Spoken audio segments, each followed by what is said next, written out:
If your brakes are as squeaky as my brakes, today we're gonna go through the things you should check when your disc brakes is very squeaky. So let's go.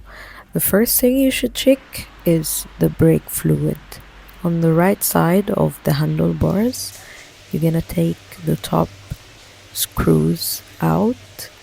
Once you remove them, the cap should come right off, and you're gonna check how much fluid is in there. If the fluid is a little low, then you should add some fluid and bleed your brakes.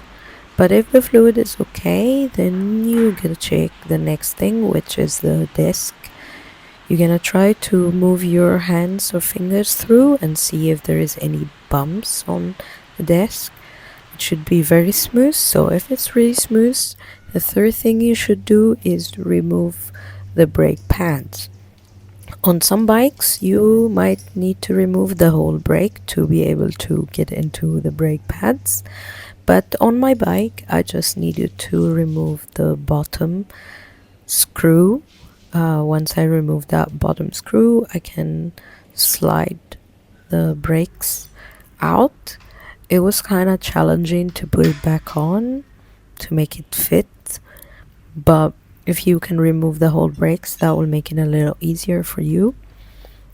Once you take the brake pads out, you're gonna try to look at them and check the thickness of the brake pads, or if there is any things on them, try to clean them on the top, and try to check the rubber. So this part should be very thick, or at least not completely worn out.